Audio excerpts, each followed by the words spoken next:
You have arrived at the K.O.E. Nation.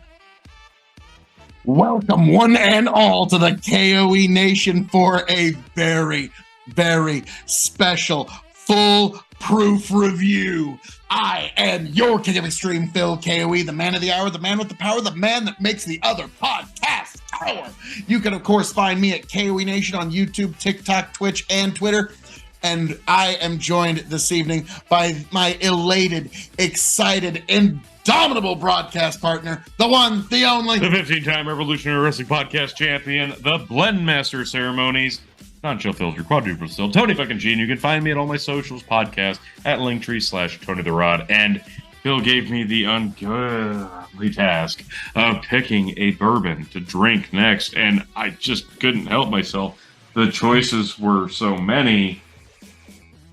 They were, but it was really no competition whatsoever, because 1792 store pick single barrel select full proof from where? KEGS.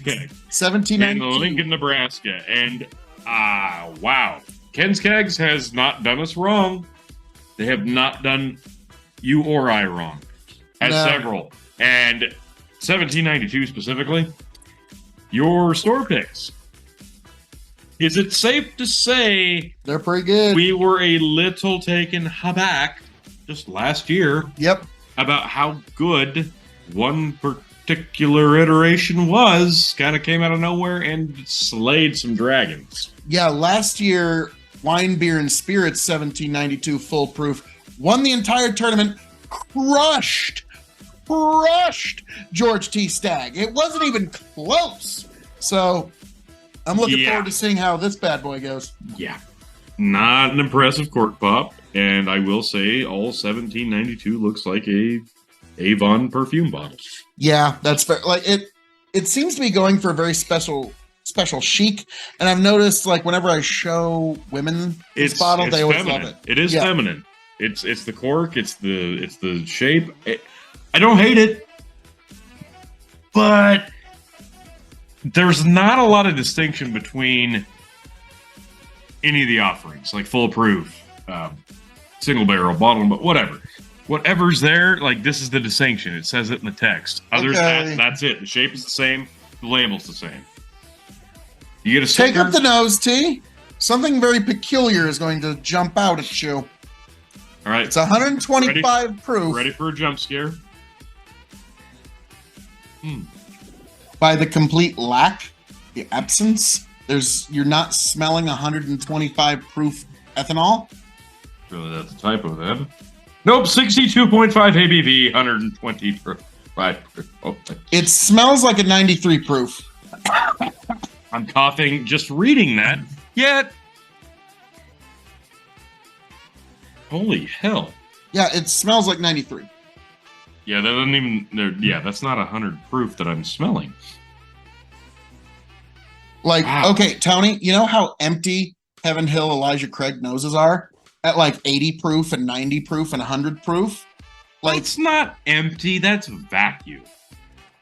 Like, I'm shot. Like, I'm getting a tiny bit. If you dig deep, you can get some ethanol. No, I'm trying to find other notes. I'm getting a tiny bit of banana and grape, but that's it. And I'm really having a struggle to find it. All right. T. It does not smell like 125 proof, but at the same time, there is an alcohol scent. A bit, but T. I need to dive into this. Yeah, curious. Curiosity.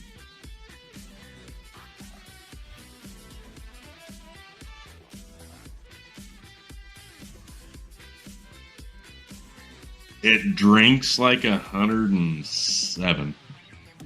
With a thick, bready banana bread. Yeah. Because it's bready, but like a small bit of, but like you had to skimp on the banana when you're making the banana bread. Yeah. Okay, this has got warm, very warm.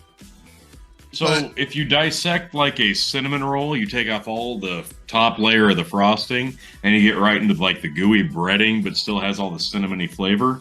That's what this is. Oh, wow. A cinnamon roll without the frosting. Mm-hmm. Oh, wow. Yeah, like my grandma used to no make glaze it here. that way. She wouldn't have frosting on the top. She'd have like a little layer of thin butter on the bottom of the pan. Yep. So it's like an upside down roll almost. Sure. But yeah. So that top, it's just the raw roll with the cinnamon in it. And man, that, yeah, T, you're absolutely that's correct. A sneaky bastard at 125 proof. Wow. Yeah, that's dangerous. Yeah, that whiskey that high of proof shouldn't be allowed to have that little bite. Yeah, there's very little bite here. That's expert craftsmanship. I got to tell you, I don't know what to say there because like this, like 1792 always breaks the mold in its store picks. They do because it's Bardstown, and you can tell it's like, okay, this is really good, but we really can't blend this into anything and make it so. Like, no, we have to sell this as an individual product. Right. And this is a great example because, yeah, Tony, you and I have had 80, 90 proof whiskeys that have drank harsher than this. I don't know what to make of this. Intrusive. It's very, very inviting. Now, after having several drinks, back to back, I'm getting a bit of a throat coating. I know I'm drinking a heavy bourbon. I do. But that doesn't detract from the fact that this is a very scary little monster because that's so approachable. Yeah, the Ken's KEGS 1792 store pick. It drinks like it's nothing.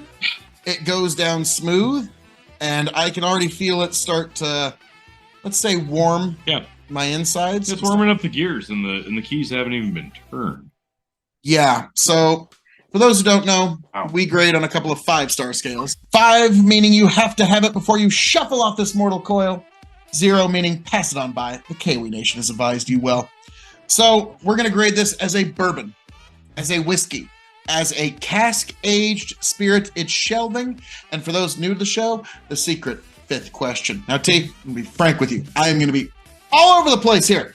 Okay? I would expect no less. Bourbon, I'm going to let you rip the Band-Aid off here. Oh, as a bourbon. It's sweet. It's subtle. It's approachable. This is something I feel like ice, droplets of water, you could really change the complexities here. This has a lot of character, and this is one of those brands that we've come to find out store picks are super duper special. I'm gonna give this 3.75 as a bourbon. 3.75 as a bourbon. Yeah. Okay. And that's me being reserved. Because there's so few typical bourbon flavors, I'm going to give it 3.25. Okay. It's all right. Like it's average just 3.5. There's just so little in terms of flavor journey there. But in terms of whiskey, I am going to give this 4.5 stars. Ooh, okay. Because it's so sneaky. Because well, Tony, here's the thing you got to understand. It accomplishes the one thing that whiskey for over 150 years, 200 years has tried to accomplish. How do we hide the ethanol? And this did it better than almost any whiskey has ever done it. I'm going to go 4, so that gives an average of 4.25. Not bad. But yeah, so as whiskey, there's few that can compete with this, and it's in regards to its ability to hide the ethanol. If you cocktailed this, forget about it. You're going to have a night you will forget. True. Now, cask-aged spirit. We're going to sober up here a little bit again. It doesn't say anything. It's all in the proof. It's all in the proof. It's distillation, 125 proof, and blending. We don't know the age. I'll just rip the Band-Aid off. 3.25 as a cask-aged spirit. Why am I wrong? Bourbon insiders have long acknowledged that the full-proof bourbon has a distinctively rich flavor. This bourbon has been bottled at 125 barrel entry proof, just as it was years ago when the barrels were first filled, strong and full of flavor. This bold bourbon boasts an incredible deep and smoky taste, superbly balanced with sweet vanilla notes of caramel. Yeah, 3.25. Now we get a little interesting. The shelving. It's kind of like an earlier Old Forester we were reviewing earlier tonight. This is not a middle shelf.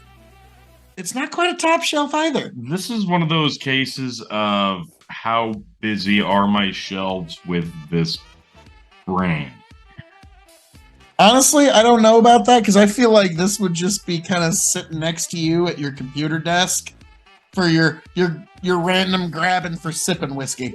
Look, it is really, really good. This appeals to me greatly. I can't just automatically put this on a top shelf, though. So, to me, this is, do I have that 1792 sweet wheat that we expect to be really incredible? Do we have the bourbon tournament winner bottle at my ready? If I do, this may have to move down a shelf. But at the same time, this is so incredibly better than the 1792 base offering, and it's not even remotely close.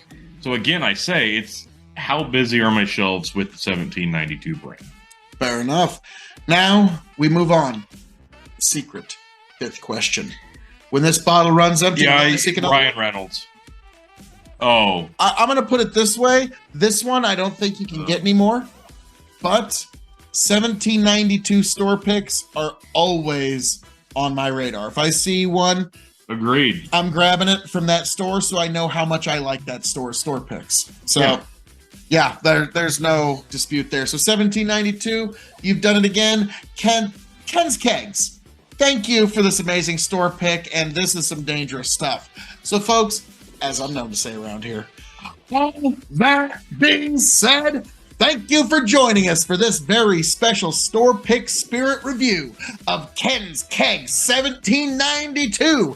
Folks, right here at the KOE Nation for me and you. I hope all of you, I don't even know what that was, make it back here to the KOE Nation. Happy, healthy, much the wiser. God bless every last one of you. Raise a glass to yourselves, and I hope all of you make it back here to the KOE Nation. Happy, healthy, much the wiser. Tony G, take it away.